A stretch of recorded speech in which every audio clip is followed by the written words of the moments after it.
Good morning, everyone. I can't tell you how energized I am in sharing this virtual space with our community of tech leaders.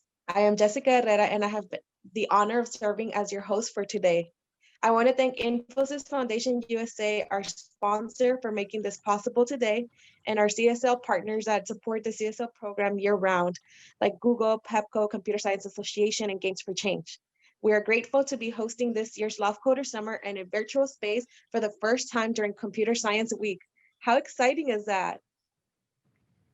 The Hispanic Heritage Foundation team has been planning the summit for a few months, and today we're finally here. We hope you're as excited as we are. We have an action-packed agenda, so let's get started. We have the chat and Q&A feature on, so please make sure you submit all your chats to panelists and attendees. That way everyone can join the conversation. We are having a raffle at the end of the summit, so please make sure to stay until the end for the opportunity to win a gift card and a swag provided by Infosys Foundation USA.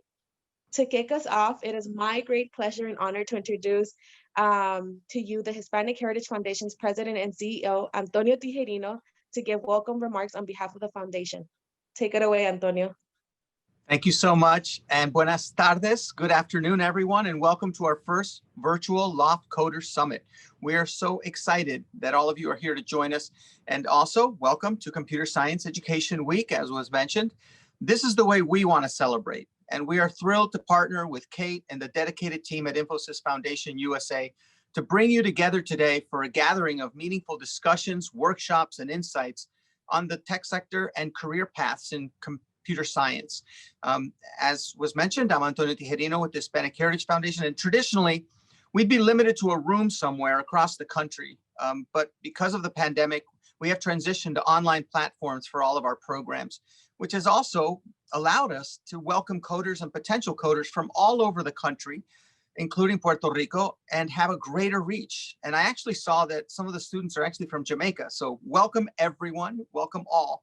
The LOFT Coder Summit is part of our Code as a Second Language initiative, where we aim to introduce students to computer science, as well as bridge young professionals to resources and opportunities.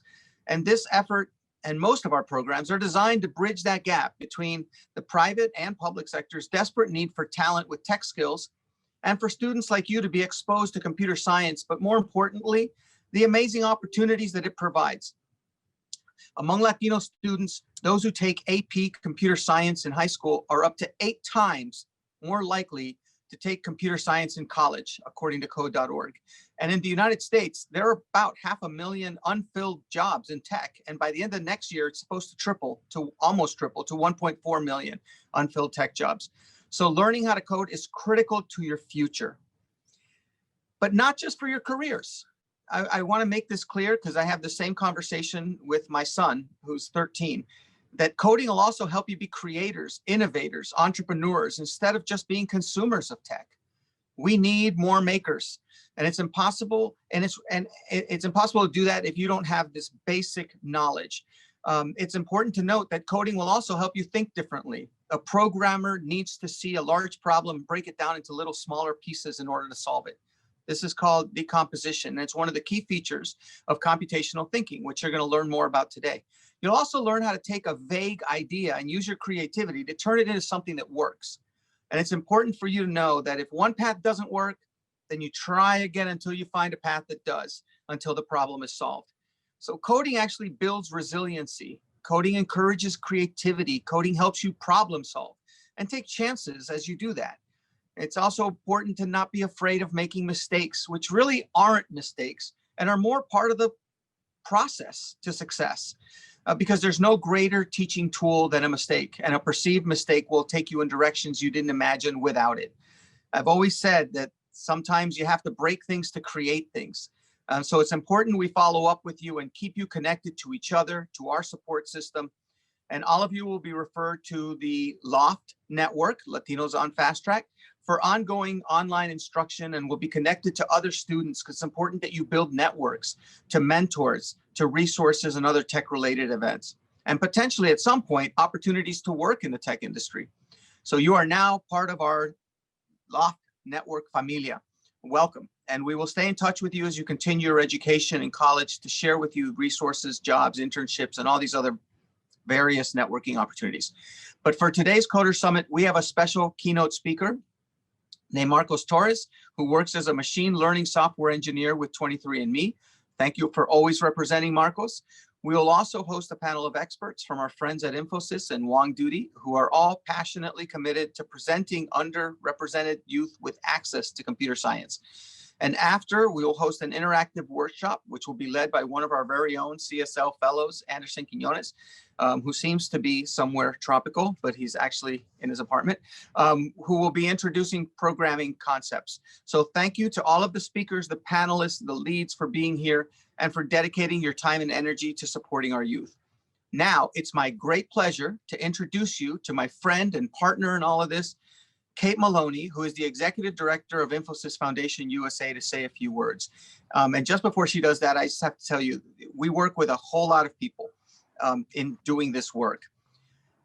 I haven't met anyone that is more personally committed than Kate and the work that the team is doing at Infosys Foundation USA to support all of you. So thank you very much for everything you do, Kate and Infosys Foundation USA, and take it away. Great. Thank you so much, Antonio. That was so nice. Hello to everyone. We are so excited about this event. It is a highlight in Computer Science Education Week to be with all of you. So as was said, my name is Kate, and I lead the Infosys Foundation USA. And this is a foundation that is exclusively committed to all of you and increasing your exposure to all the cool things that can be done with computer science and maker education. So today's whole agenda is directed toward opening your eyes toward these incredible opportunities that exist for all of you. So as was mentioned, there are 3 panelists that we have who are going to address you in about 20 minutes or so. They're going to share a little bit about who they are, how they got to their current roles, and give you some personal advice. And so I'll be moderating them through that discussion, and we'll see you in a little bit. But great to be with you again. Thanks for joining. Jessica, back to you. Thank you so much, Antonio and Kate, for your motivational awards and joining us today. And of course, thank you, Infosys Foundation, for sponsoring the first Virtual Coder Summit. And to keep the momentum going, we have an amazing keynote speaker who will share with you about his career path and share his inspirational story as a machine learning software engineer for 23andMe. Please welcome Marco Torres. Marcos, take it away. Thank you, Jessica. So as mentioned, hi, I'm Marcos. I'm a machine learning software engineer at 23andMe, the genetic testing company, and I want to share a bit about my path and some lessons I've learned. So I'm a second-generation immigrant. My parents are from Jalisco, Mexico. I grew up in Dixon, which is a small farming town in California. I went to Dixon High, the town's main public high school. I did fairly well for myself, but I knew I was kind of a big fish in a small pond. So I applied to over a dozen colleges and ended up being the first in 14 years to go to Stanford from Dixon High School. And I was also set to be the first in my family to graduate from college. I started out pre-med, meaning I planned to go to medical school and to be a doctor. As such, you still have to declare a major. So I was studying bioengineering because I was fascinated with the complex systems of biology and how we might reverse engineer them. I even did some genetic engineering at a Stanford lab with CRISPR. I realized that while I loved what I was learning, I didn't actually want to be studying for another decade. I could handle maybe one more year after undergrad. Then I wanted to start working, learning hands-on, and getting paid to do it. I also realized that I love problem solving within complex systems, and that's part of why I love bioengineering. In my studies, I'd taken Intro to Computer Science. I found it really cool to be able to iterate really quickly instead of waiting for days to grow microbes. My university offers what's known as a coaching program, where you take a 5th year to earn a separate master's as well as your bachelor's degree. In addition to this, there was a fellowship that if you got into the coterm could help you pay for it.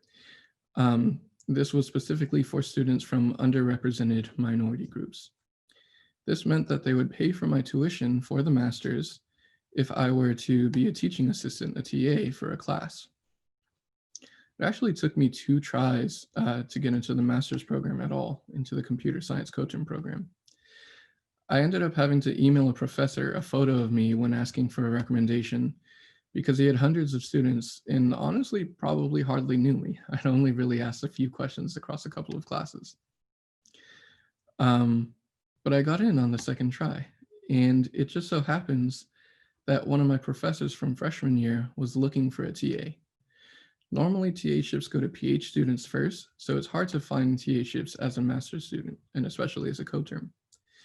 But they had more students sign up than they anticipated, so they needed more TAs. He sent out a mass email to the entire department. When I emailed back, he essentially hired me on the spot. So now I was getting a master's degree and I had a position to pay for it. So now it's my final year of college and I'm looking to land a job post-graduation as well. I applied to one of the biggest names in the biotech game and they loved me at first. I flew out to interview for 4 hours and I bombed. I knew all the algorithms I'd learned in school, but I'd never learned the industry stuff. I did my internships in wet labs working with cells. I didn't really go to one of the big ones like Google or Facebook or LinkedIn or what have you, that some of my peers who had started off purely computer science had done internships with. I'd never learned what a VCF file was, what test-driven development was, what Jira was. I knew how to code, but not exactly how to be a software engineer. But I got another second chance. One of my professors for the TA-ship, an awesome guy, knew that I was job hunting. He referred me to a different company, one for which I'd actually just submitted 2 applications that day.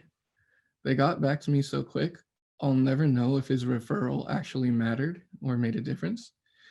But this time, when it came to the long 5-hour on-campus interview, I was ready. I aced it because I'd learned what I needed to know, where my weak points were with the first company, and I was ready this time.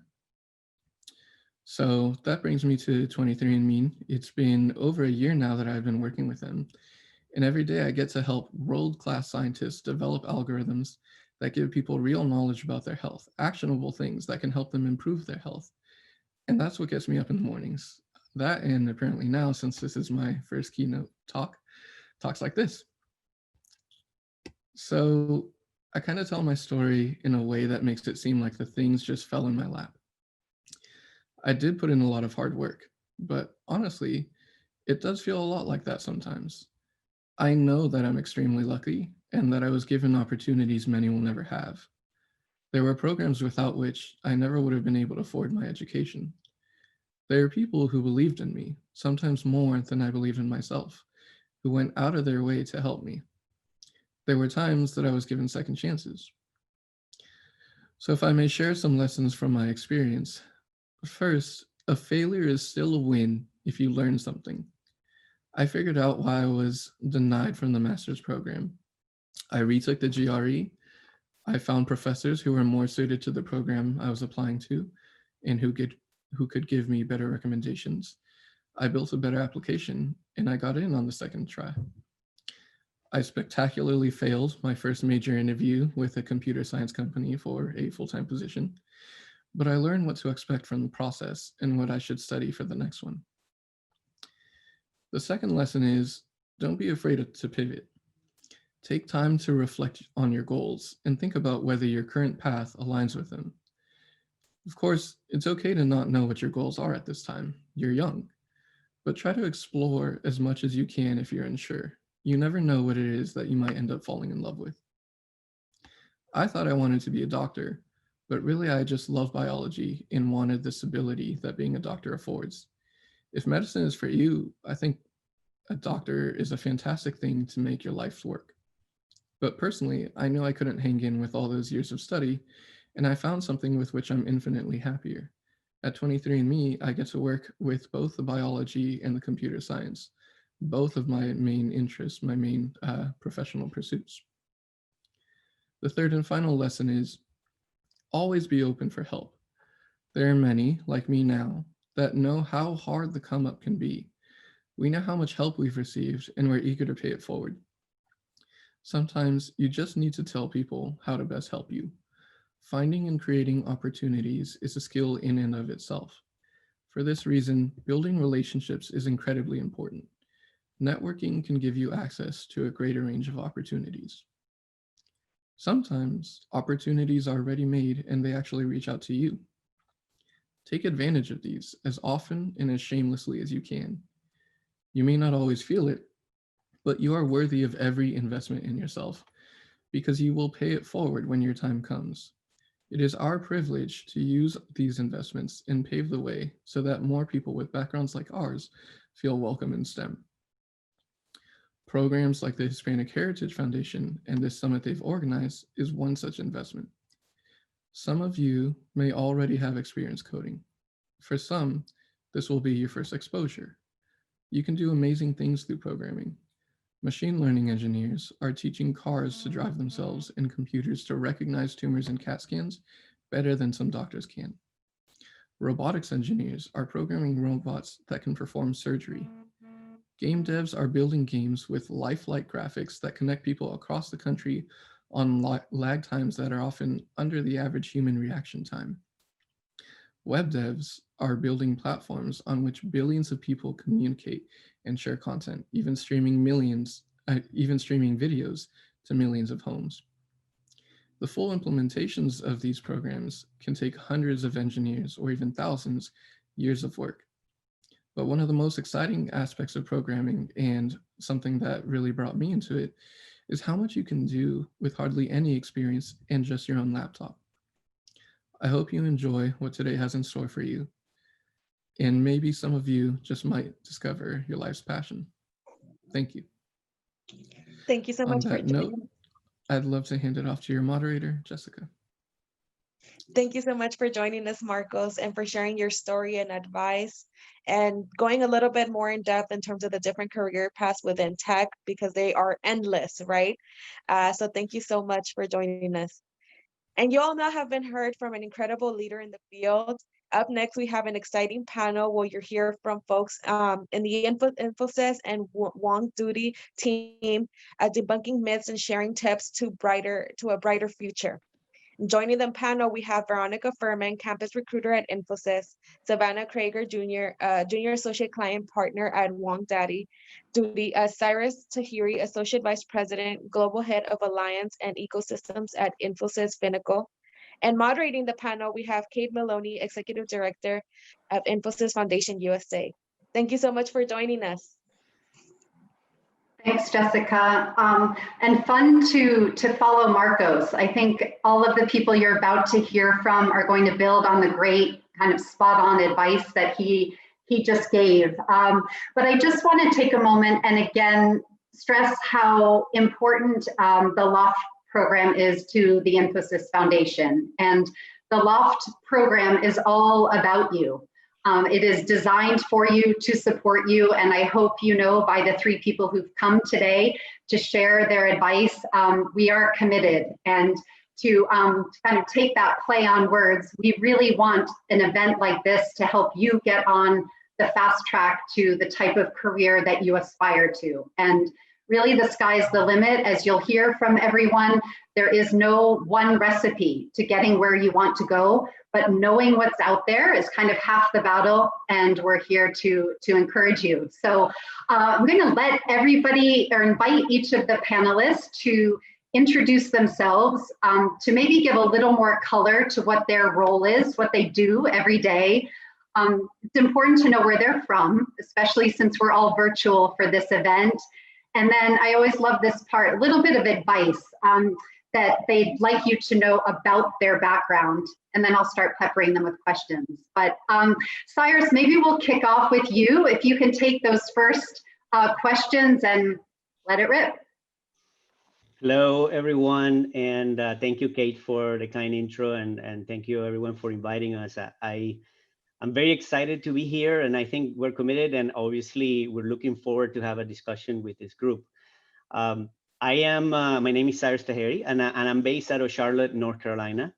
I was born in the States, but I was raised in Venezuela, in Caracas. I spent all my career up to I was 23 years old. I was in Venezuela. I went to high school and college in Venezuela. And just like Marcos, I think I thought I wanted to be a doctor. Okay, that was my dad's dream.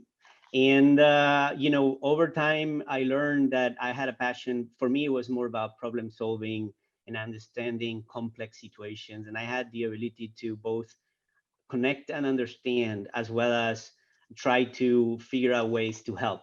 And so one thing led to another, and I broke my dad's heart when I decided not to go to medical school. I went to engineering, and I started working in production, industrial engineer, which is mostly process oriented. So I was less so focused on technology at that point. I was more focused about complexity and trying to solve things and helping and so forth. And then I had the opportunity to get into an internship with a company called Accenture, a consulting company. And at that time in my career, I had very little understanding of what consulting was. Very broad, very big term. But ultimately, I was very excited about being able to engage in real situations with clients like Pepsi and others, very interesting brands, where I was able to understand what they were doing, but also I was able to try and figure out a way to help them, bringing the best of the company at that time. And usually the way to help them involved technology. So from early in my career, it was very obvious that technology was a transformational piece of changing the way companies do business. And then one thing led to another, and I became the alliance ecosystem lead for that company, Accenture. That means that I do work with all the technology providers globally, both from established players, the big cloud providers, technology providers, and so forth, but also the up and comers, which is probably the most fun part of my journey or my career. And then identifying how and where would you apply those technologies and those ideas to what Antonio mentioned at the beginning is what has been created and how do you apply it in different ways to add value or to create some very exciting propositions. And then about 2 years back, I moved to Infosys, where I'm leading the global banking platform ecosystem called Finacle. It's a banking platform. In banks today, just in simple views, bank today are trying to modernize the way they do business. And as part of it, they're trying to modernize the technology that they use to engage with their customers like us, making banking exciting. And so again, I do lead the ecosystem on technology parts that we complement to take to those banks to make the customer life better. So that's what I do at a very high level today. So thank you for having me, Kate and team. Terrific. You can already start to hear some of the same themes about pivoting. I wasn't expecting the doctor part, but that's very cool too. All right, let's move to Savannah. Savannah, if you can, again, just introduce yourself to our audience so they know a little bit more about who you are and what you do. Hi, everyone. My name is Savannah Krager. I am currently based in Los Angeles, born and raised here. I only left for college. I actually went to Oregon for college, but otherwise LA is my home. I am an associate client partner at Wong Duty. So Wong Duty is a human experience agency, and we are owned by Infosys. And, I, like a lot of us, didn't really know what I wanted to do. I knew kind of that I had these skills of, I was very organized, even as a kid, organizing my books, color coordinated. I was, had all my toys in bins. I had that brain and that skill set. And so I kind of always knew that I wanted to do something that allowed me to expand upon that. And for me, being with people and communicating was something that I enjoyed doing. I like talking to others. I like being around as many people as possible. I'm definitely not an introvert. So when I was thinking about my career and what I wanted to do and what did I want to study in school, it took a long time for me to kind of, I had these skills and this idea of what I wanted my career to be, but didn't really know where that fit or what I wanted to do. And I kind of stumbled upon the advertising world when I was in high school. I was part of a lot of career-based, starter groups that kind of just, you hear a lot of speakers talk about what they do. And someone came in and talked about their role as in marketing and in advertising. And it just stuck with me. And that was something that when I was looking for colleges, I decided to pursue.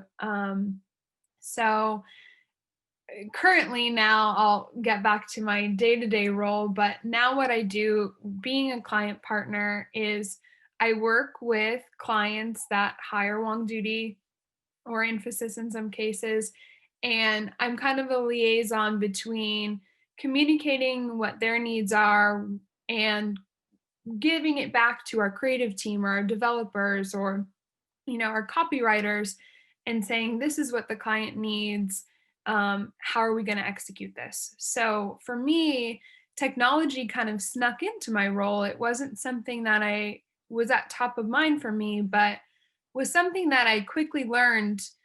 Wow, we're in this digital age. It's only growing even more and more every day. And for me, I need to know the ins and outs of what it takes to do a digital project and what it takes to build a website or build an app or whatever it may be, because I'm the one helping the creatives or the developers execute that.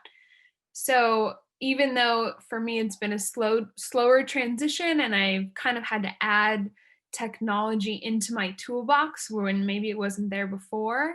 I am only 24, so I'm new in my career. I've only been at Wong Duty for a little over 2 years. So I have a little bit more of a unique perspective in how I interpret technology and how I bring it to my everyday role, but that's a little bit about me.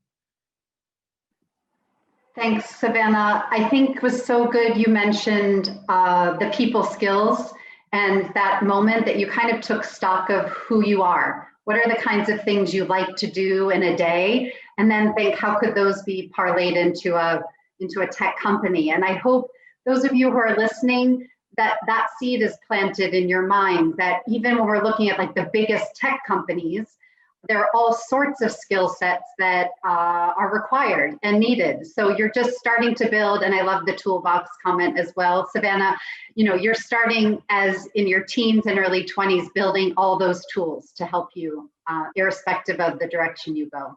So Veronica, are you with us and ready to, I want to turn it over to you. I think everyone's excited to hear from you because they see the word recruiter. They're probably thinking, what do I have to do to get a job, ... So if you could introduce yourself and maybe give us a little bit more of a sense of what you do each day. Absolutely. Thank you, Kate. My name is Veronica Furman. I am a recruiter with the Infosys campus team, which means I recruit fresh graduates or recent graduates. And I love what you said, Kate, about finding the thing that you love and that you care about and seeing how that is reflected within tech. Because a lot of what Infosys does is for other clients. We work with clients anywhere within 10 sectors. So we need to have an appreciation of the things that they do and the type of technology that is implemented in those industries. So my background is a little different. I'm based out of the New York metro area. I met Kate at our New York office, and born and raised in Brooklyn. Right now I'm in Jersey City, and first gen American. My parents were actually both scientists. So my mother was a physicist and my father was an engineer. And I wanted nothing to do with tech at all when I was growing up. It was not even on my radar. I wanted to go into the arts, and I did. I got my undergraduate degree in humanities. I minored in anthropology, film studies, and myth studies. And I have a bit of a performance background, so I sing and I act. I like to tell people that the job that best prepared me for work at Infosys was working with a murder mystery dinner theater company, which a lot of improv and the improv comedy aspect of that allowed me to work well with clients and other people in business, because you pick up on their ideas and then you kind of run with them and roll with them, and it requires a lot of active listening. So I actually got hired into Infosys by our AVP of talent acquisition, Rohit Sharma, and he met me when I was a barista on the 65th floor of our building. And I had a friend who talked to me about learning to code and really got my attention by talking about it through a lens of things that I actually really understood and vibed with. Storytelling, narratives and ideas, poetry, all of these things are connected to tech, to writing code. Writing a string of code requires you to understand logic and grammar and understanding how a certain idea is going to be implemented into a reality. And there are so many ways we do that in our day-to-day. So for instance, we play out algorithms in our day-to-day all the time. When you wake up in the morning and you get going for your morning routine, maybe your first step is usually to shower, but maybe someone else is in the shower. So you have a backup plan. Maybe you go and you have your bowl of cereal, or you catch up on that homework that you forgot to do. The way that you prioritize these tasks is code. You've encoded that into your daily life. So that's something that I learned. And so I work with the campus team finding recruits, and a lot of my recruits come from STEM departments, and a lot of them also come from very different liberal arts backgrounds. Some of my best candidates have had English degrees or communication or journalism, broadcasting degrees, because all of those things still have their own building blocks. When you tell a story, you're building upon a 3-act structure, and what works has a very specific structure and logic to it. When you are working in journalism, you have to find the bad data. You have to sift through bad information and understand how to tell whether something is true or not, or how something is misleading. And you have to take responsibility for what you're putting out there into the world for others to read.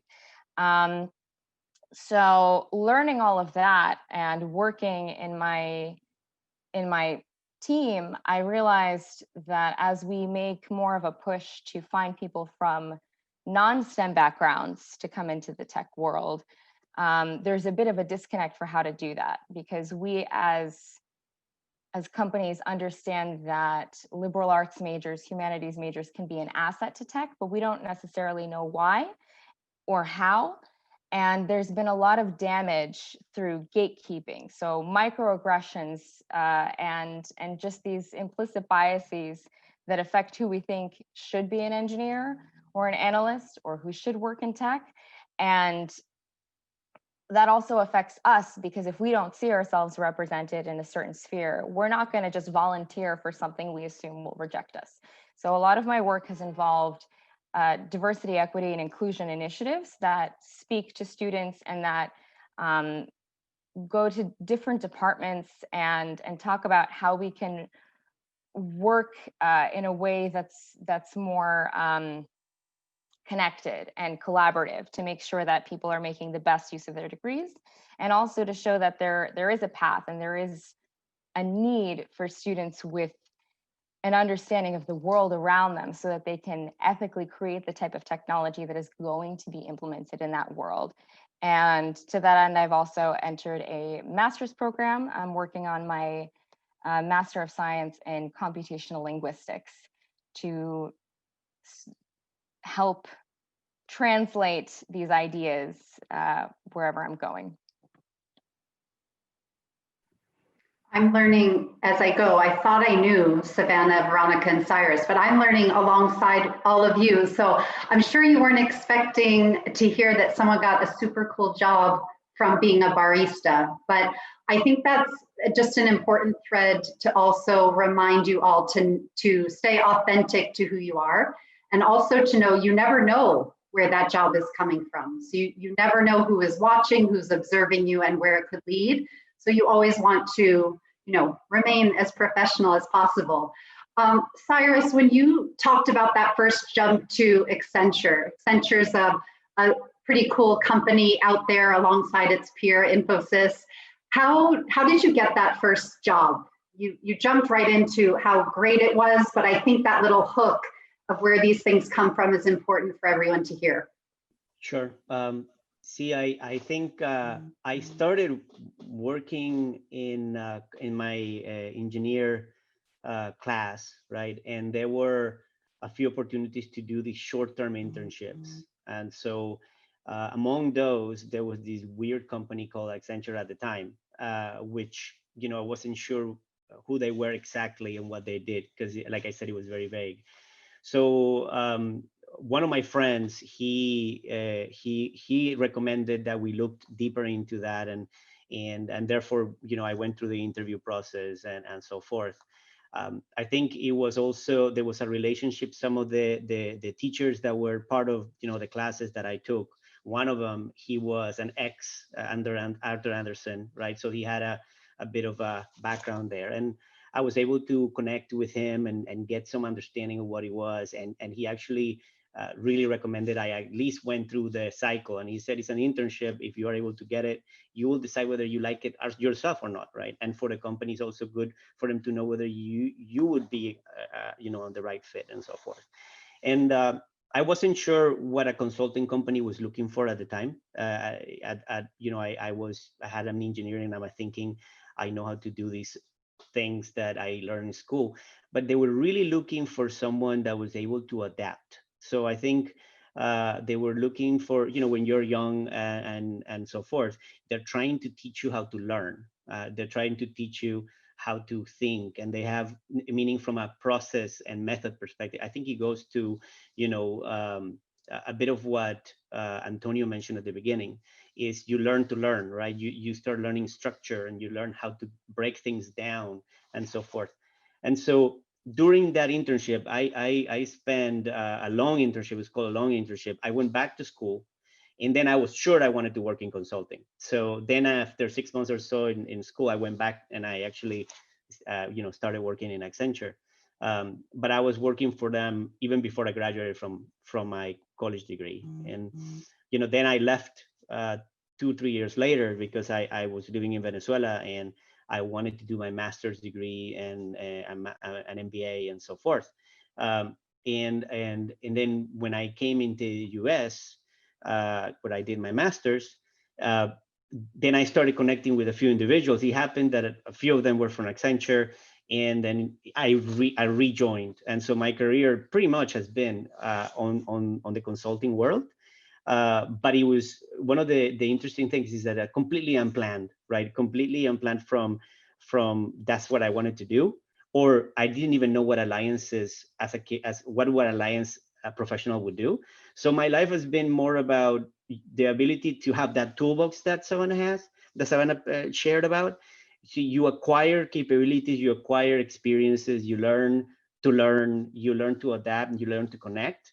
And then the more you, I think, are able to gain that and use it and apply it in a productive way, I think it'll make you successful. And I think the last point, I think, is caring. I think caring about what you do, and whatever you do is going to make you differentiate no matter what. So I think if you care, you're going to see it through completion. You're going to care about the output. You're going to follow up. You're going to, it's going to show, and people are going to really notice because you take pride of what you deliver, right? So I think that piece is also important.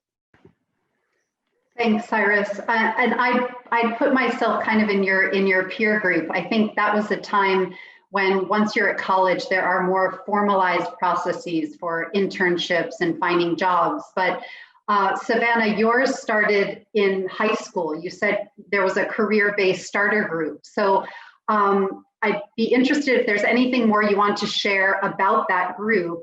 And then I'd love to just know, since you're in a human design company, our students who dialed in may be wondering, how does technology play a role? So can you give a little bit more color to the type of technology that's relevant to your day-to-day? Yeah, so briefly, just, you know, with me discovering who I wanted to be in high school, you know, my parents instilled in me kind of like, whatever you want to do it, but make sure that you love it.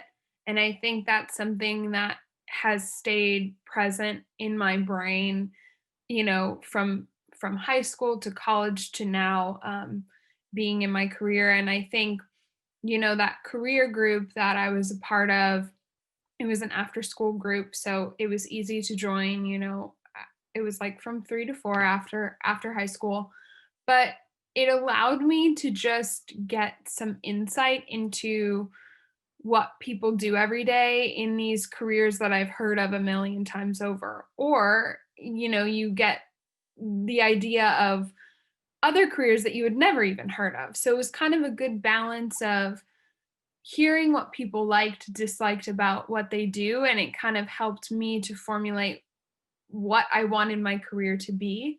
And that's kind of how I, you know, got to understanding advertising and feeling like that's what I wanted to be a part of. So I think just, you know, take time with it and think about what would make you happy. I think that's super important. And just find something that, you know, goes with all those things that will make you happy and will make you love what you do every day. And it's not easy to find, but you'll find it. And I feel like I got really lucky when a light bulb went off in my head and I was like, oh, like advertising, marketing, like that's where I want to go.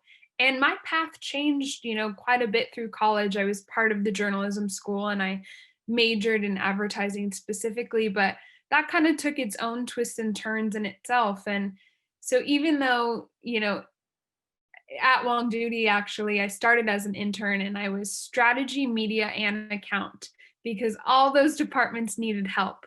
So I kind of dipped my toes in each of them. And then my boss now, who hired me full time after my internship, she was like, so which one did you like? Like, which one did you feel like best fit you? And I was very lucky to have someone that kind of let me pick my direction. And she's like, we need help in all of them. Like, we're hiring you, which one? And so that's how I kind of landed into my role of client partner, because that's the one I really felt like fit me the best and made me the happiest. And Long Duty being a human experience agency, you know, we were a traditional creative ad agency to begin with. And, you know, being now with Infosys, we've kind of evolved. And I'm working on things like portals and, you know, better apps for customer service and better ways to really just connect with people and making it human experience, literally making the experience for people better, whether that be automotive, healthcare, retail. We go across, I personally in my day-to-day go across a lot of different sectors. And so making sure that, you know, technology is weaved through all of them. You know, we use apps and websites and portals to pay our bills nowadays and apps to schedule appointments, and the list goes on, of course. But you know, I really had to adapt to, you know, what I thought was just going to be very traditional, but has grown to be something that, you know, I'm evolving with as I'm moving through my career. And I think that's really awesome. And yeah, I think that kind of sums it up. Thank you. Veronica, I'm thinking recruiting must look so different in this virtual universe. But you're meeting like the coolest, hippest, like forward-thinking young students, and you're trying to talk to them about their careers. So I would think you have to be pretty smart about what's happening in tech, like kind of what is going on in the wider universe. What are some of the trends that you talk to these students about or that you see in the market? And even if some of those are kind of more prominent because of this pandemic that we're in. That's a really good question, Kate. I do talk a lot to students, and if anything, this job has made me more conscious of the tech that I also use in my everyday life, because I think that no matter how much I immerse myself in the newest apps, I'm never going to be as good at TikTok as today's teenagers. They understand how it works, they understand the algorithms, and I think especially this generation, Gen Z, is becoming conscious not only of how they work, but its effects on our society. So, for example, there are a lot of the mainstream social media platforms have certain issues with their algorithms with racial implicit bias. And so what that amounts to, for example, is you have the algorithm where the way that it crops a picture for a tweet, for example, prioritizes lighter skin. So no matter how you order a picture, it's going to crop and show the white person's face versus when it's next to a person with dark skin.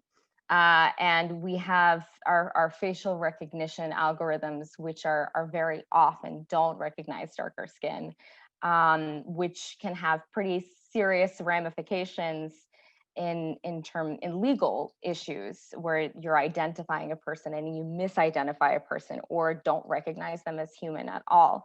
So technology is just applied knowledge. And so it's very important that the people who are creating the technology have a foundation of knowledge that allows them to understand the world in which it's going to be used. Because if you aren't conscious of that and you're not working towards creating an ethical algorithm for a more ethical world, then you're just going to be reinforcing the status quo. And especially this year, I think we've seen a lot of things about our current status quo that could be improved upon. So when I talk to students, I try to touch upon the things that they care about, the things that they're passionate about. And sometimes I'll find that they programmed a visual novel that's this amazing immersive storytelling experience. And that's something you can use as an educational tool. You can use that to foster empathy among students, in corporations. That's an educational tool that we could use to put ourselves in someone else's shoes. All of these essays that you write for classes, for your university, we're seeing a real popularity in video essays happening right now on YouTube. So you have all of these channels where someone is really digging into critical theory. And if you're digging into critical theory and like tropes and storytelling narratives and which are problematic or overused, or pointing things out with how the camera angles reinforce a specific idea, you're reinforcing a type of data literacy.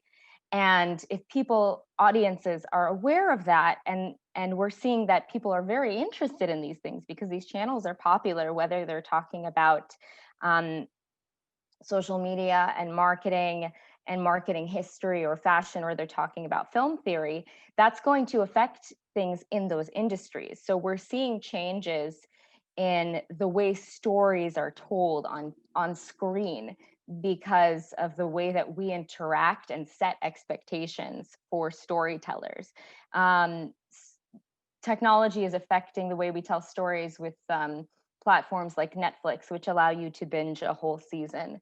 And so the way that you write an episode is inevitably going to be different because your goal is to have people binge the whole season and just keep watching. So you have to make a specific type of cliffhanger versus the type of storytelling that's episodic, that's like weekly episodes. So all of these things are technology.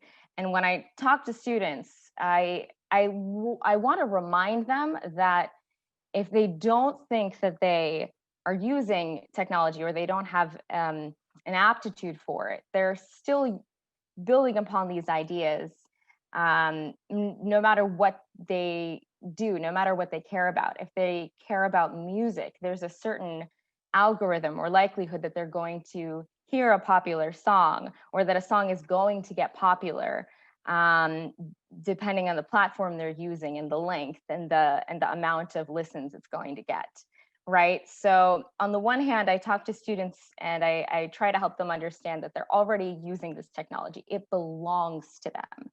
And if they don't think they have an aptitude for math or science, that's simply not true. It's just that the way that we have built our curricula, it helps reinforce a specific way that people learn. It doesn't mean that you don't have the ability to learn these ideas. It just means that departments prioritize students who learn a specific way. And sometimes that can be harmful to people who are neurodivergent, who have ADHD, dyslexia, autism.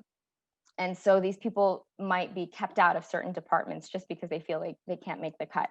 But that technology still belongs to you. You're still using it, and you have ideas that will influence these things in the future or make other people more aware of them in the future. And so some of my best candidates are people who didn't like math or didn't think that they had an aptitude to code. They had no interest in coding, and then they studied music and they realized that music theory is also a specific type of code. That learning about the history of jazz helped them understand these principles, or that their major in philosophy helped them really understand the logic of coding because of the mathematical logic required there. So I'm learning a lot from all of my candidates all the time, and I'm trying to pay that forward for the people who will be future candidates, hopefully. Oh, that's great and inspirational, and I think a good reminder to the audience as well. You all have talent that companies like Infosys and many others with whom my Infosys colleagues work, they want your talent, they want your idea, they want, especially given you're from the Spanish-speaking Latino community, they want all of the innovative perspectives and ways that you see the world. So if it's not clear yet in this presentation, the message we want you to all get is that this is a warm and inclusive environment. And I'm probably going to get dinged for questions in a moment because we want to hear from all of you, but this is a lightning round from Cyrus, Savannah, and Veronica with their best advice on how to network. And you guys have to whittle it down to like 1 point. I'm going to really shake things up, going to Savannah, then Cyrus, then back to Veronica. Savannah, what's your best advice? We have some high school students as well as some who have started their professional journeys. What would you tell them? Wow. Okay. 1 point. I think I would tell them really quickly, stay true to yourself always. I think that helps with any networking, to just be yourself and reach out to the people, to anyone, just whether that's on LinkedIn, whether that's on, any type of social media, or friends of family, or people that you meet in school, your teachers, your counselors. Talk to as many people as you can, and just anyone can be in your network. It doesn't always have to be the people that, if you want to be a doctor or you want to be, whatever it is, the people in your network don't all have to be doctors. I think there's so many people that can give you great advice and help to get you where you are. And to just be as broad with it as you can. And I think everyone has something to offer. And really quickly, I'll just say, I was able to get my internship at Long Duty through a colleague at Nordstrom that I had when I worked there for a couple summers in college. So, you know, however you get there is how you get there. And I think just keeping great communication skills with everyone in your bubble or beyond your bubble, just communicate and meet and talk to as much people as you can and keep those relationships. Thanks, Savannah. All right, Cyrus. So I think we'll echo a little bit of what Savannah said. See, I think the world is very small. I think our world, and it's very obvious today with this pandemic, right? But it's probably this technology is bringing us closer, and it's easier for us to connect than it was a long time ago or before. I think my recommendation is, I created networks and relationships. I think, don't be afraid to reach out. I think sometimes we get on our own way. See, I like to see people reaching out to me because it shows interest, it shows curiosity, it shows drive. And I, do everything I can to respond, right? I think that, the other thing is the world is also changing, right? And technology and all this is going to become even more relevant. Already in high schools, going to school, it's different. Everything is different. But I think there is something that will never change, and I think is the ability to this creativity and ingenuity and being genuine. Those type of soft things are incredibly important, no matter if it's today, tomorrow, and in 10 years. So stay true to that. And again, if you feel like you want to reach out to somebody for advice or for help, you should. Don't be afraid of doing so. I think it shows that you're interested. So I'll stop there. Okay.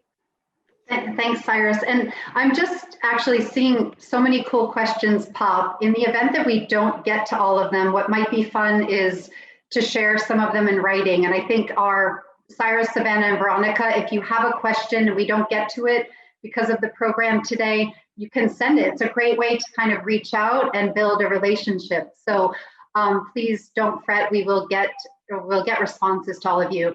All right, Veronica, you're kind of closing, not with too much pressure, but what is your one piece of advice on networking? Oh, wow. Well, no pressure. I did get my job through networking.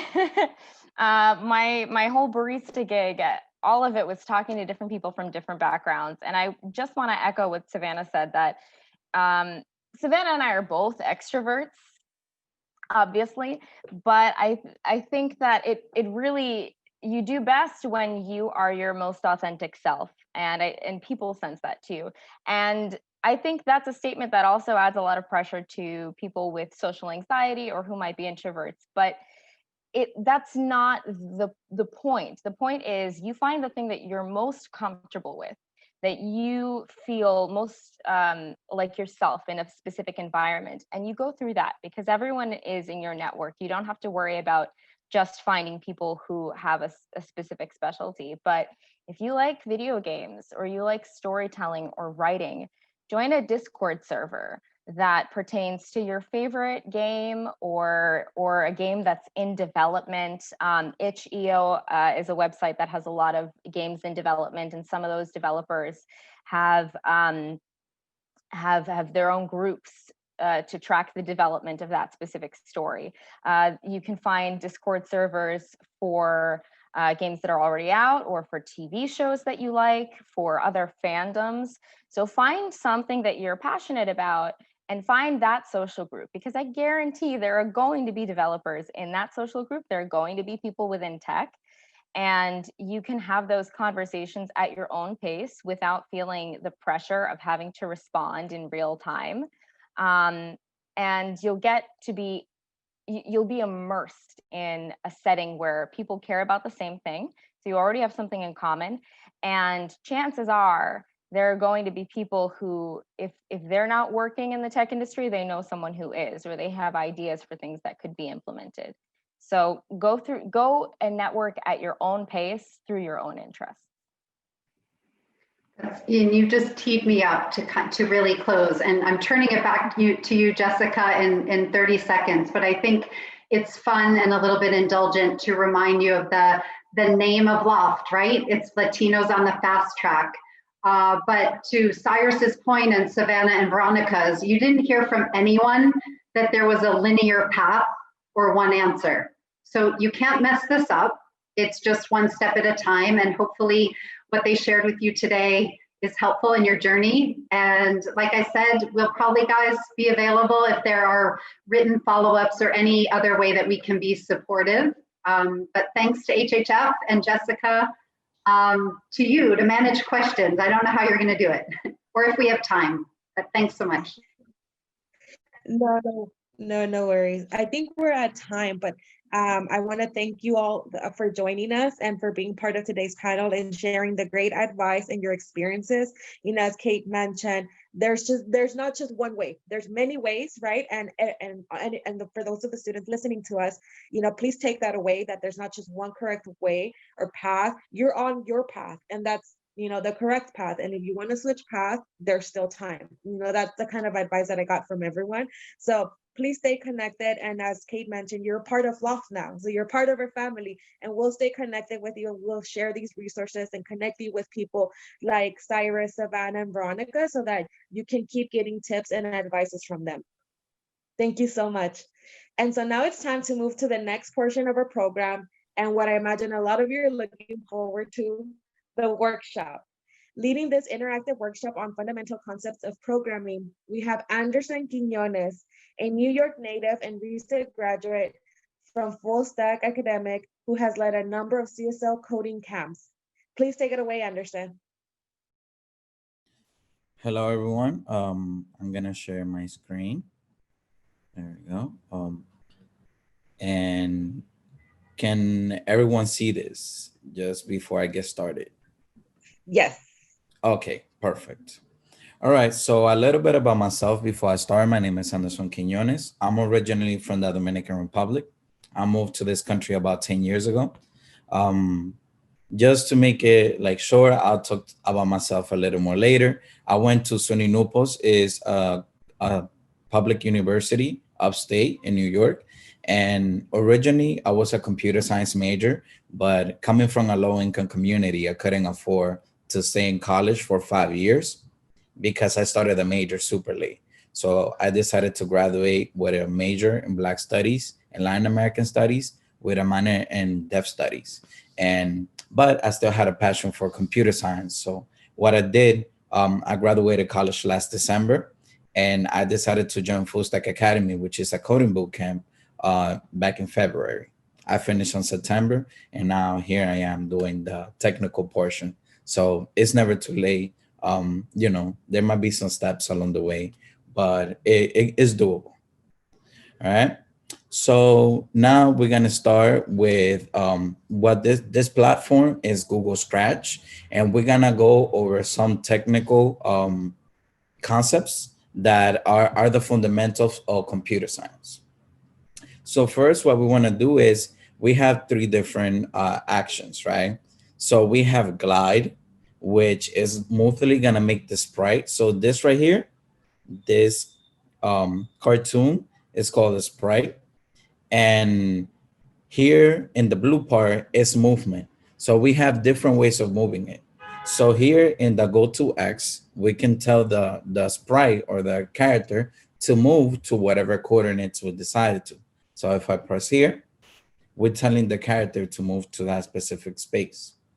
If I click here, whenever I click here, the character or sprite will move 10 steps, which is super small, right? But in computer science, we're able to make changes to whatever value we want. If we want to take 1,000 steps, then it went out of the screen, right?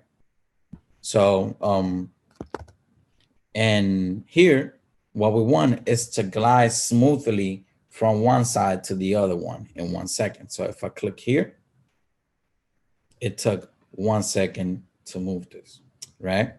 So this is what actions that we're taking just to get it moving. And just for to get us started, we're gonna decide to glide. So I'm gonna just bring it back to the original position, which is in the coordinates minus 180 and minus 20. for the y-axis, and we're gonna start with the movements, right?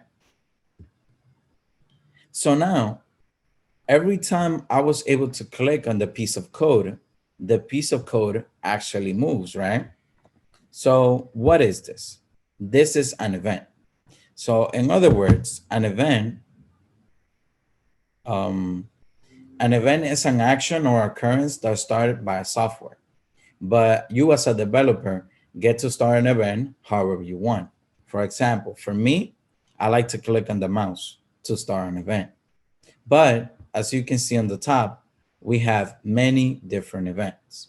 For example, we can go here, and this event says, whenever we click on the sprite, that's when the event starts. So if we were to put the sprite back on its original position, and we clicked on the sprite, you see, I'm gonna click the code and it works, but that's because the action, that's one of the ways to trigger the event.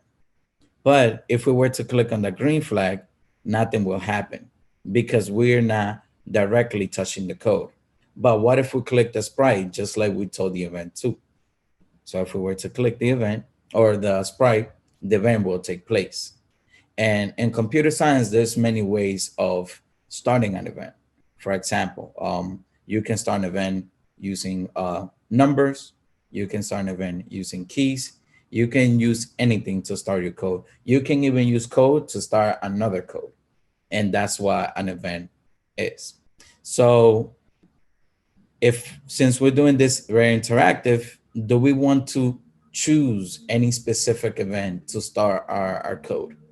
You can write it in the chat if you want. We can use any numbers, any letters, the space bar, arrows, you can put it in. And it's okay, don't be shy. Like, I'm gonna read, I wanna make sure that we all get to vote. Okay, so I see when the green flag is clicked, right? So now we're gonna pick the green flag. And whenever I click on this green flag, the sprite should take an action. So let's just make sure it goes back to the original spot, and let's click on the green flag, right? So now we see the movements. Whenever we click on the flag, it's gonna happen, but what if I click on the green flag again? Why it doesn't happen? Because the sprite is already there. So what do we want to do?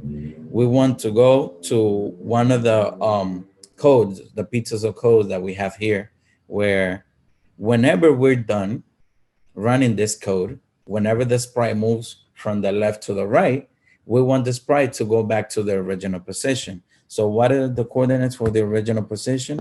-80 in the X, 180 in the X, and then -20 in the Y, because we want to stay in the same horizontal, well, in the same height, right?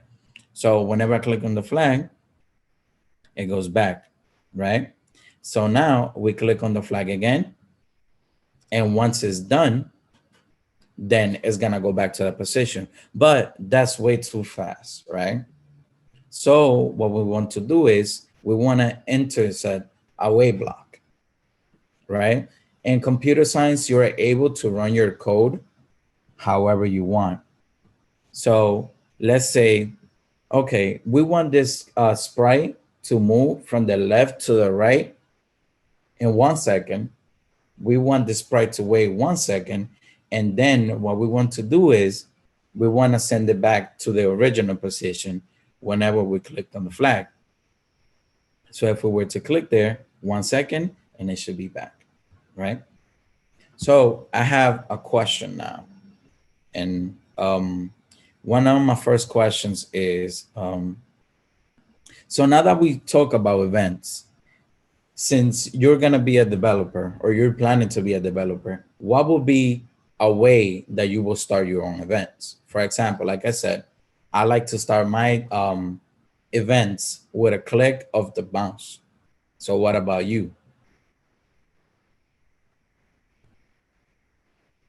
Anyone? I know Julian said he likes to start the code with a green flag. Or is there something, is there a way that we can start our code? I know I mentioned the numbers. I know I mentioned the letters. I know I mentioned the space key, but what about the arrows? Can we start an event with those arrows? See, don't be shy. It's okay. There you go. So somebody said, yes, we can. And that's true. There's many ways that we can start our function with. So somebody said left arrow key. So let's do it, right? So we're going to grab the piece of code. And here, when we press on the space key, we can change this. Somebody said the left arrow key. So let's do it. So I'm going to press the left arrow key. And of course, you can see my pad. I press the key and it works. We can pick also any letter. Let's pick I. I click on I. It should work. And I recommend this, this platform for all the people that are trying to get familiar with the computer science terms, because this offer visual for people to see, right? So now let's make a story more interactive. What color do we want to paint the sprite? Green, yellow, we have many different colors, purple. Okay. So in order for us to change the color, we click on the sprite and then we go to customs, right? Not only can we change the color of the sprite, but we can also change the way it looks. So first, we want to click on the sprite and let's just give them purple pants. So let's go. We click on purple. And here we should click on purple too. Oh, is about, now he has like purple pants and like a shirt as well. So, and also if you want to change the whole image of the sprite, you can click outside and then choose a color and then just keep adding the whatever color you want, right? And if we make a mistake or we do something that we don't want, then we're able to press back here and just, you know, bring back the color of the code, right? So now that we have that, we can also do this. We can flip the sprite, whatever part we want, horizontally or vertically, right? We can do looking back, looking forward, and we can flip the head.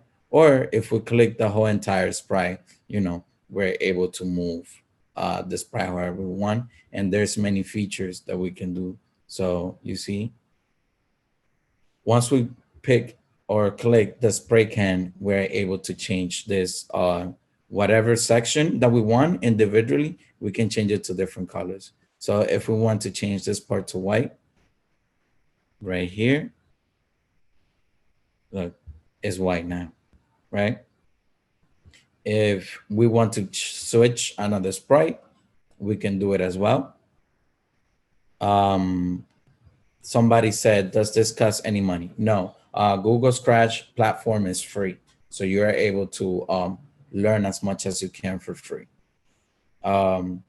If we want to add another sprite, we are able to pick one. So let's pick another one so we can make this more interactive between the first sprite and the second sprite.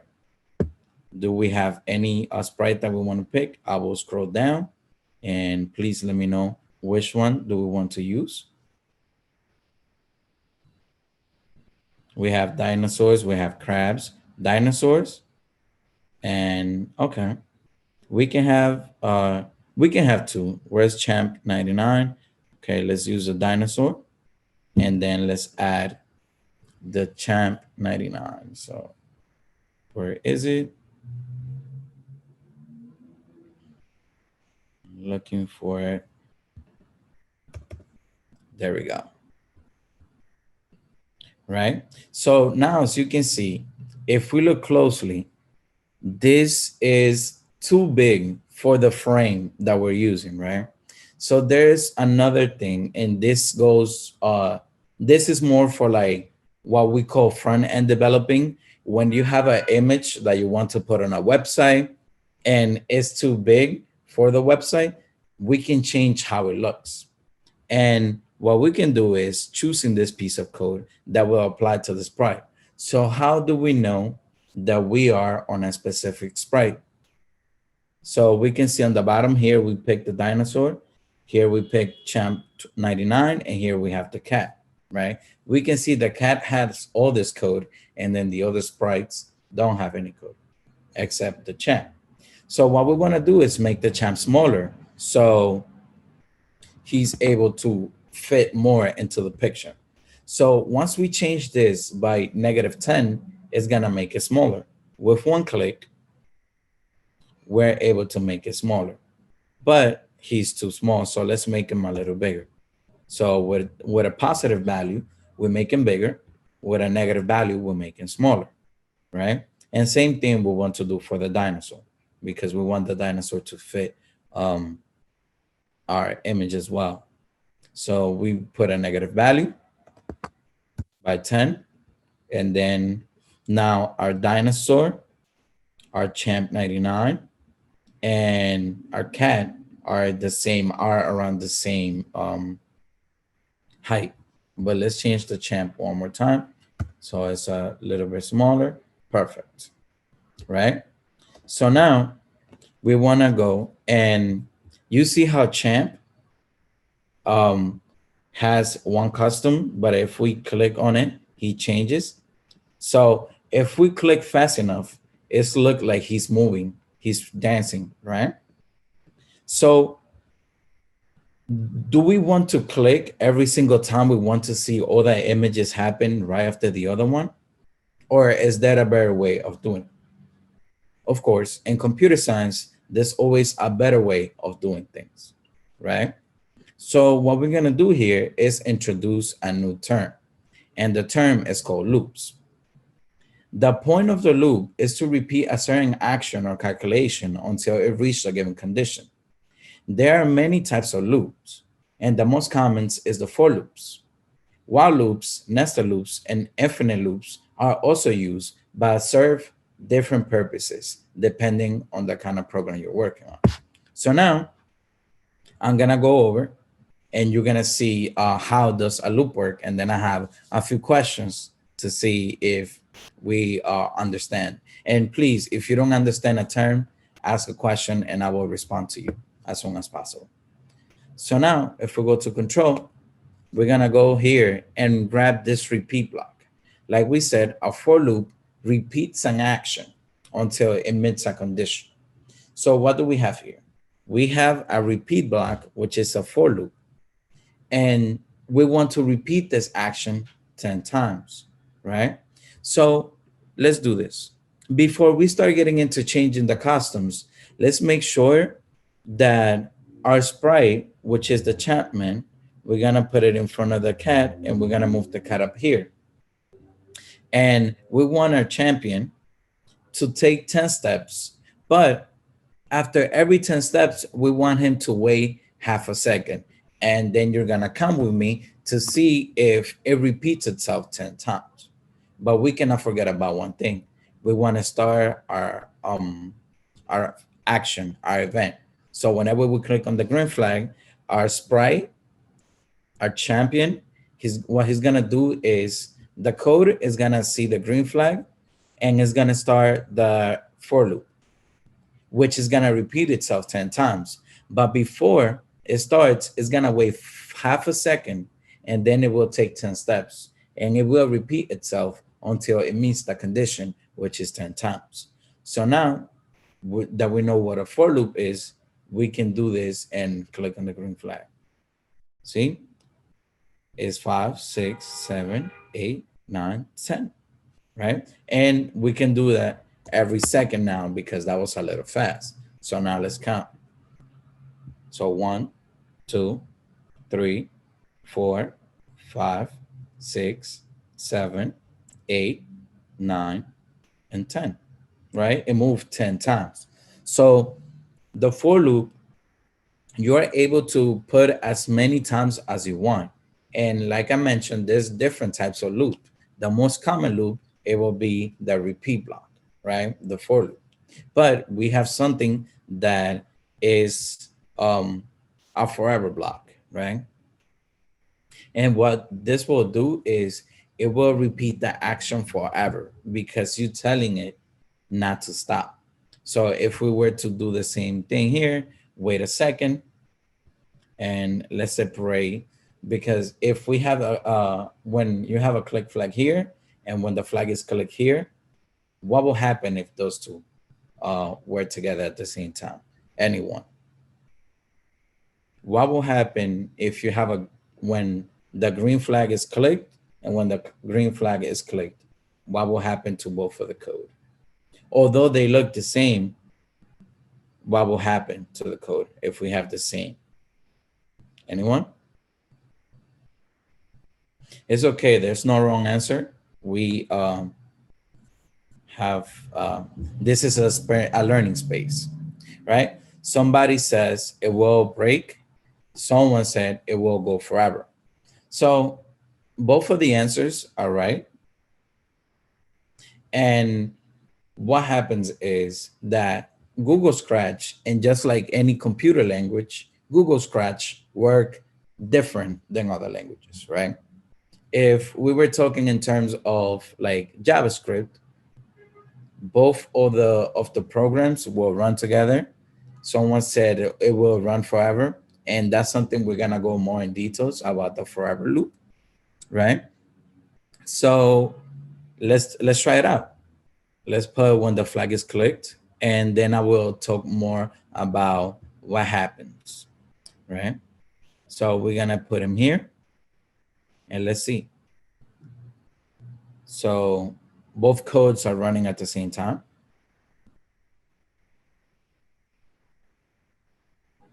And let's see, it's looking like there's more than 10 steps.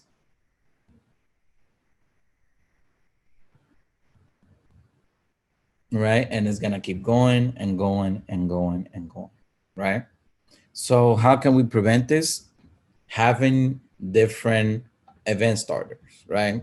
You don't want the code to do the same action in two different events because it's writing more code. And remember, when we write code, we want to save space for that computer because some programs do take a lot of memory, right? And that's something that as a developer, we want to be conscious. When we write programs, we want to write the program that takes the least amount of space and work the fastest, right? And that's where the algorithms comes in, making programs that work more efficient, right? So now that we have two different event starters, if we want the sprite to only take 10 steps, we click on the sprite, right? Whenever we click on the sprite, 1 second, move 10 steps, 1 second, move 10 steps. Now we stop our program, right? Make sure you always stop your program. You don't want to make any changes while the program is running because it could crash. Now, if we want a sprite to move forever, and let's just make it quicker, we click on the green flag, right? But if we want the sprite to move slower, whenever we click on the sprite, right, we see moving slower and slower and slower, right? So let me ask you a question. And like I said, there's no wrong answer. What happens when we run an infinite loop? What will happen if we do a forever loop? And it's okay. There's no wrong answer here. I'll give you 10 seconds to answer.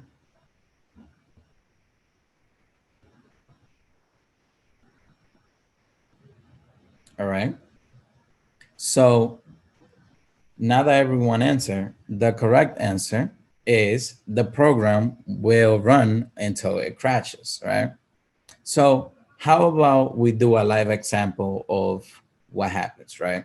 So like I said, like I mentioned at the beginning, Scratch is a computer language that works very different than other languages. The example that we're gonna go to is JavaScript, right? So let's just give, this is what a basic for loop looks like. I will comment all of this out And this is a for loop. And this for loop does the same thing as this. 10 times, the code will run 10 times here. So if you're asking, you see, hey, but I'm supposed to see from number 1 to number 10.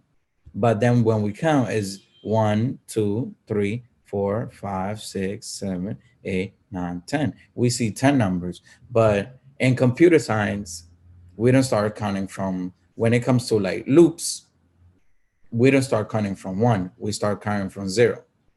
The 0 will be the first position of whatever number we give it, right? So if we were to add a +1, we start here from 1. Then we see, you know, we starting from the spot that we already tell it to, right? It's gonna be from 1 to 9.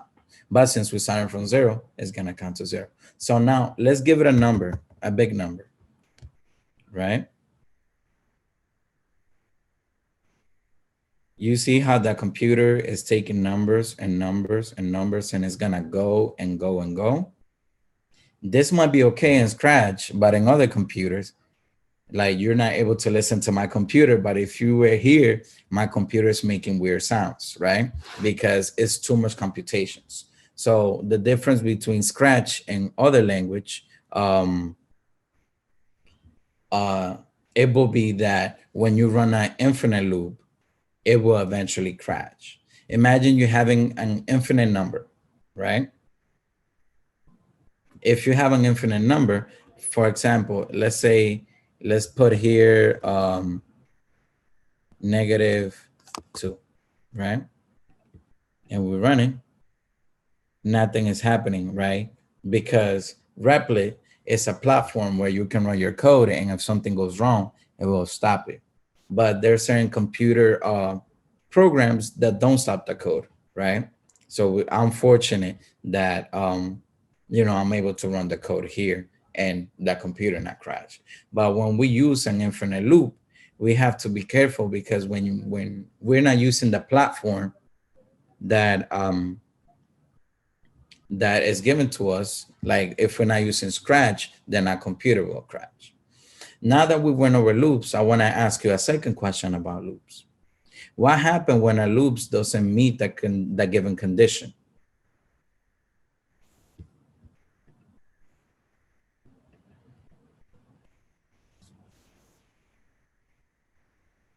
It's okay. You don't have to be shy. Pick, because we're here to learn.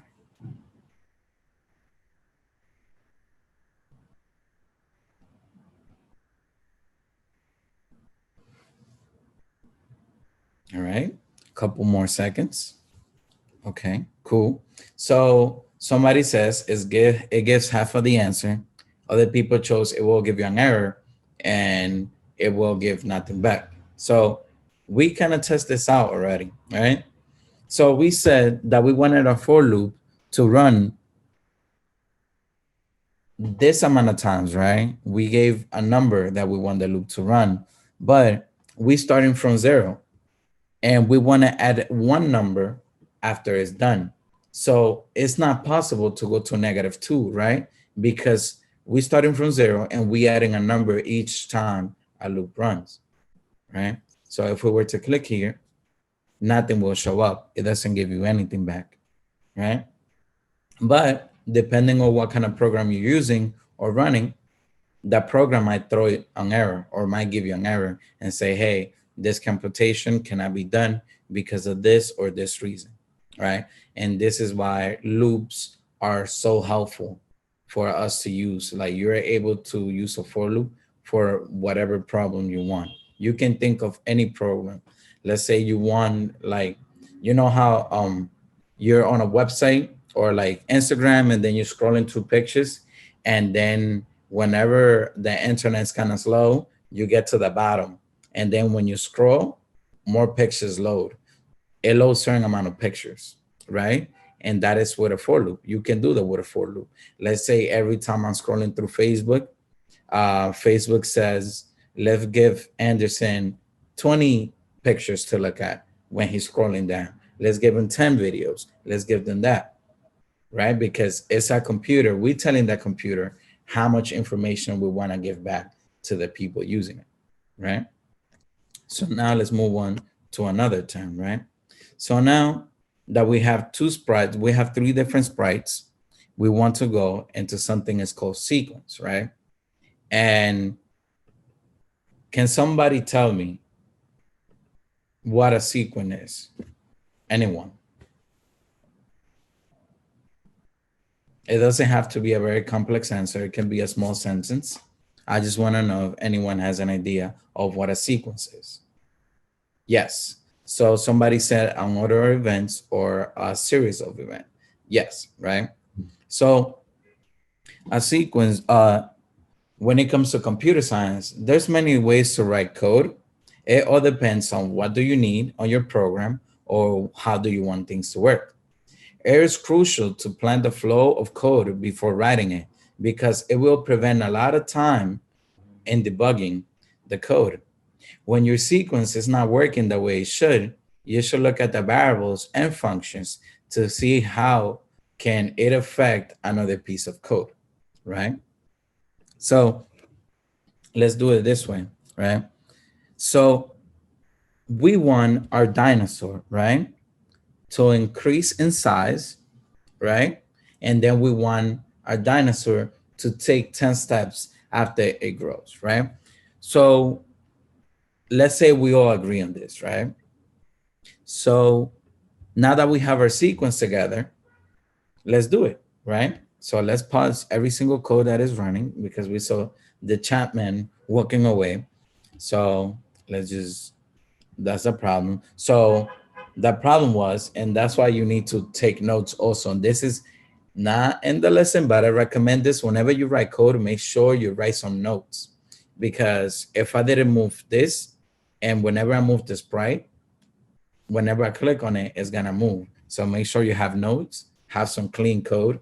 So other people, when they read it, they understand it, right? So let's go back to the sequence, right? So we decided that we're gonna increase the dinosaur size, right? And then we want the dinosaur to take 10 steps. So how can we do this, right? So the first thing we said is we want our dinosaur to increment in size, right? So we already have the code for this. Now let's turn them a little smaller so we can start from a clean part. Let's reduce it by 10 again. And our dinosaur is small, right? So now that our dinosaur is small, from this size, we want it to grow. What's the next thing that we want to? Once the dinosaur grows, we want our dinosaur to take 10 steps. So we have their code to take 10 steps. So what we wanted, and this is, you're gonna hear me repeating the same thing over and over again, because that's the way, as a developer, that's the way you should talk about the code. Remind yourself, what is it that you want your code to do? Speak it, and then you change the spoken logic into computer logic, right? So we want a dinosaur to increase size and then take 10 steps. If I were to click here, it grows, and then it should take 10 steps. But we cannot see the dinosaur taking 10 steps, right? So is our sequence wrong? No, it's not. So let's look at this, right?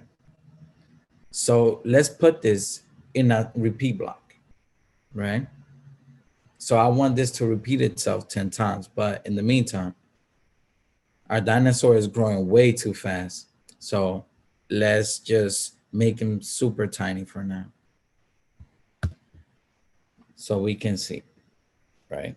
Well, that's a little small, but that's fine. Let's just click, right? So you see how it grew? So this is, I know it's a little confusing, but we're gonna go over and let's put a wait block and let's start an event, right? You always want to start your code with an event. This is important. So click on the flag, then our dinosaur is gonna grow by 10. It's gonna wait 1 second and it's gonna move 10 steps. So let's run it. So let's pause our code. And for some reason, the champ is walking again. It's because whenever we click on the flag, the champ will move. So now that we're able to stop it, we can go back. So now let's run our code, right? You see, it walks, it grows, and it moves, but we're not able to see it as much. So how about instead of picking the walking, let's do the glide, right? So move it out, and let's just glide to another position. So let's do negative, oh, well, let's do positive 180, and let's move it to 20, right? And we're just gonna do this one time because the way the glide works is not gonna go to the original position unless we tell it to go back to negative 180, okay? So now that we have our sequence, what it's gonna do is gonna repeat 10 times. The dinosaur is gonna increase by 10. It's gonna wait 1 second. It's gonna move back to that position where we told them to. We want to wait 1 second. And then we want it to go back to that position. So let's run it back, right? It glides to that position. It goes back to where it was, but it gets taller. It goes back. It keeps growing. You see, every time it goes back, it grows. So now that our code is doing what we want it to do, this is so important about, like, this is the most important part about sequence. Now, let me ask a question. Can a different sequence give you the same result? You can put yes or no in the chat. Yes, I hear somebody that say yes already. Yes, yes. Great, and yes, we can have different sequence and the code will still work the same. Whether we decide the code to go the original position here at the top. So let's move it. Let's move this from here and let's put it on top, right? We change our original sequence. Let's click on the code. So before we continue, let me make this a little smaller because now we can see how the code works. So it starts from that position, it grows, right? It glides, wait 1 second, go back, and it's slowly growing, right? We see how things are working the same. And we can do the same thing with the code. We can run it back and we can put it every single way we want, as long as we follow the rules of a sequence and what do we want our code to do, then things should work fine. So now let's go over this small topic. It's called the if statements, right? And these are very good. Here we're gonna cover two things, right? We're gonna cover what we call variables, and we're gonna cover if statements, right? So a variable is just simply storage, right? You want x to equals number 1, xy equals number 1. You want Anderson, my name, to equals, I don't know, 2019, because that was the year I graduated college. If we want to print Anderson, you should be able to see 19, right? And Anderson, there we go. Anderson, and what should we see? 2019. Well, we see hello world because it has to do with the if statement, but let's just comment that out. If we were to run it again, 2018, Anderson can also mean Anderson. I'm gonna put my name, but with capital A, right? So a variable is just a storage. And a variable, you can put whatever you want. You can put numbers. You can put decimals. You can put any type of, you can put negative numbers. If I were to put negative 50 here, right? It will be negative 50. If I want this to equals X, right? X equals 1, but I want Anderson to equals X. So when I print Anderson, I should see a number 1, right? So this is the point of like variables. Variables, you can put whatever information you want inside of them. When you made your variable have numeric value, didn't you put quotations on the marks? Why is that? So when I have like, for example, if I put in quotations 2019, right? The thing is, you know, we have regular numbers and then we have strings or words, right? So if I were to multiply 2019 in quotations times number 1 with no quotation, that wouldn't work the way you expect it to be. So in computer science, you have to be very specific when you're creating variables. You have numeric numbers, and then you have printed numbers, which you cannot do no type of adding. If I were to look what will happen when I do this, right? Let's see it. Right? What it does is it's gonna add it here instead of doing this, right? 2019, we should see 2020 if we were to print X, right? So that's the most important lesson that I will say. Make sure that when you're adding variables, they are the same type, whether they are numbers or strings, which are considered words, right?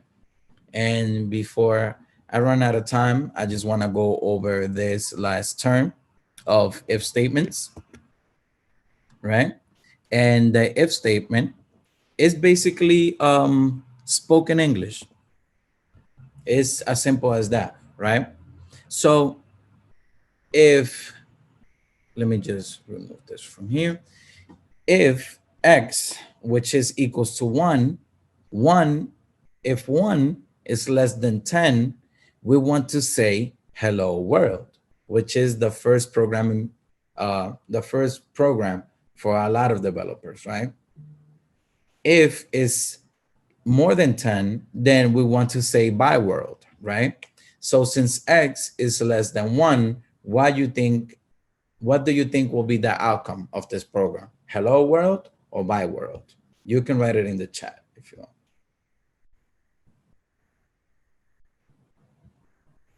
Couple of seconds, right? So yes, so we have hello world and bye world. The reason why it's hello world is because because remember, the variable equals to whatever you put there, equals to, right? We said X is equal to 1. So X is gonna be 1. So if X, which means if 1 is less than 10, we gonna print hello world. If else, because the if statement is meant to cover cases, right? That's if this happens, we want this to happen. If that happened, then this should happen. Same thing with the if statement. If 1 is less than 10, put hello world.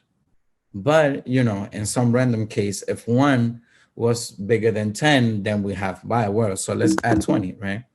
20 is bigger than 10.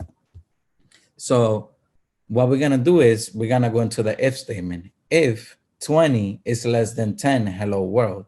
20 is not less than 10, so it cannot be hello world. Else, and else means that if it's not this condition, it's whatever happens after. So if 20, so this is another way of like, I'm going to put it this way. I'm going to comment it, right? If 20 is bigger than 10. So it's the opposite case. If and else cover the opposite case. So here it's going to be if 20 is less than 10, it's hello world. But if 20 is bigger than 10, then we should see bye world. Let's run it one time and we see bye world happen again. Do I have, yes, you can put equals to. So you can do this, right? If I were to put equals to and I put 10, then we should see hello world, because you're telling it to be equals to, right? Then here, what this means is if 10 is less than 10, which is not true, right? So with the equals, things change a little more here and there. I just have one more question for you about the if statement, right? Can we have an else statement without an if statement? You can put yes or no. I'm gonna repeat the question again. Can we have an else statement without an if statement?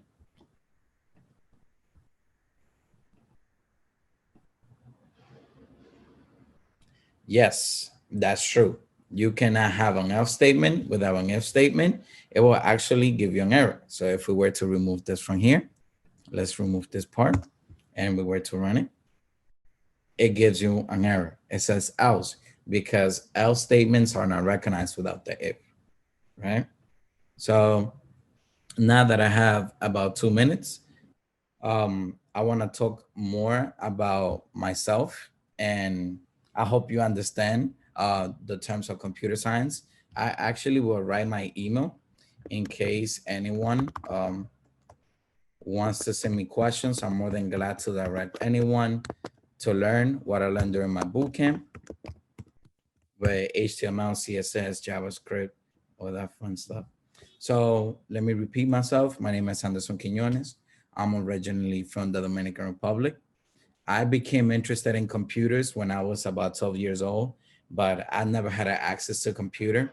And once I moved to the United States, it was an eye opener. I had a computer at school.